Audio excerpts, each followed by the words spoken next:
ഇറാനെ വിറപ്പിച്ച ഫെർദോ ആണവ കേന്ദ്രത്തിലെ ആക്രമണത്തെക്കുറിച്ച് കൂടുതൽ വിവരങ്ങൾ പുറത്തുവിട്ടിരിക്കുകയാണ് US സൈന്യം. ഓപ്പറേഷൻ മിഡ്നൈറ്റ് ഹാമർ എന്ന് പേരിട്ട ദൌത്യത്തിന് പിന്നിലെ രഹസ്യ ആസൂത്രണവും B-2 വിമാനത്തിന്റെ ബോംബിംഗും അടക്കമുള്ള കാര്യങ്ങളാണ് joint chief of staff chairman general Dan Caine വിവരിച്ചത്. കണ്ടിട്ടുള്ളതിൽ വെച്ച് ഏറ്റവും തിളക്കമുള്ള സ്ഫോടനം, പകൽ വെളിച്ചം പോലെ തോന്നി. 30,000 പൗണ്ട് ഭാരമുള്ള കൂറ്റൻ ബങ്കർ ബസ്റ്റർ ബോംബ് ഇറാന്റെ മണ്ണിൽ പൊട്ടിത്തെറിക്കുന്നത് കണ്ടതിനു ശേഷം ഒരു പൈലറ്റ് പറഞ്ഞതായി കെയ്ൻ വ്യക്തമാക്കി. തിരിച്ചെത്തുമോ എന്നറിയാതെയായിരുന്നു US സൈനികർ പറന്നുയർന്നത്. അവർ തിരിച്ചിറങ്ങിയപ്പോൾ വൈകാരിക നിമിഷങ്ങളാണ് ഉണ്ടായതെന്നും കെയ്ൻ പറയുന്നു. ഇറാനിലെ ഫെർദോ, നദാൻസ്, ഇസ്ഫഹാൻ എന്നിവിടങ്ങളിലെ പ്രധാന ആണവ കേന്ദ്രങ്ങളെ ലക്ഷ്യമിട്ടാണ് US ഓപ്പറേഷൻ മിഡ്നൈറ്റ് ഹാമർ നടത്തിയത്. B-2 ബോംബറുകളിൽ നിന്ന് ബങ്കർ ബസ്റ്റർ ബോംബുകൾ ഉപയോഗിച്ചായിരുന്നു ജൂൺ 22 ആക്രമണം. ഭൂമിക്കടിയിൽ ആഴത്തിൽ നിർമ്മിച്ച ഫെർദോ ആണവ നിലയത്തിന് 2 വഴികൾ ഉണ്ടായിരുന്നതായി US സൈന്യം അവകാശപ്പെടുന്നു. ഓരോ പാതയ്ക്കും 3 ഷാഫ്റ്റുകൾ ഉണ്ടായിരുന്നു. ഒരു പ്രധാന ഷാഫ്റ്റിന് ഇരുവശവും 2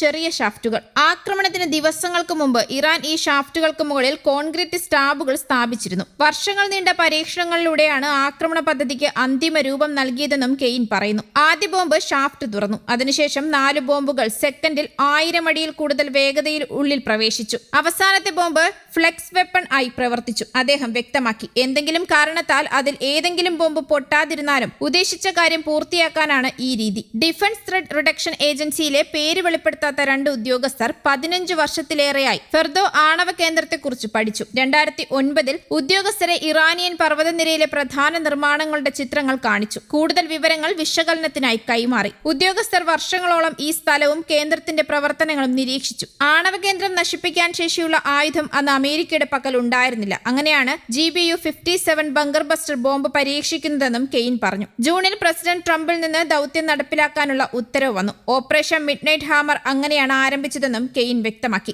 ബങ്കർ ബസ്റ്റർ ബോംബുകളുടെ പരീക്ഷണ ദൃശ്യങ്ങളും ഡാൻ കെയ്ൻ പങ്കുവച്ചു. സാധാരണ ബോംബുകളിൽ നിന്ന് വ്യത്യസ്തമായി ഒരു ബങ്കർ ബസ്റ്റർ ബോംബ് മൂലമുണ്ടാകുന്ന നാശനഷ്ടങ്ങൾ ഉപരിതലത്തിൽ കാണാൻ കഴിയില്ലെന്നും അദ്ദേഹം പറഞ്ഞു. അതേസമയം നദാൻസിനെ കുറിച്ചും ഇസ്ഫഹാനെ കുറിച്ചും ഉദ്യോഗസ്ഥർ പ്രതികരിക്കാൻ തയ്യാറായില്ല.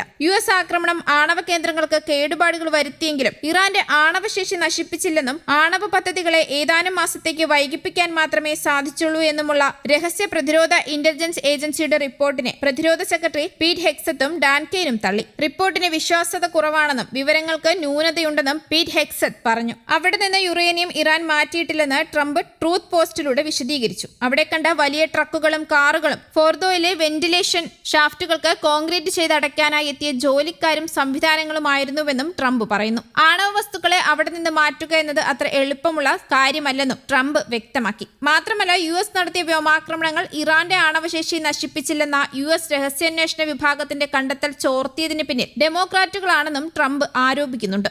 News desk, Kerala Kaumudi.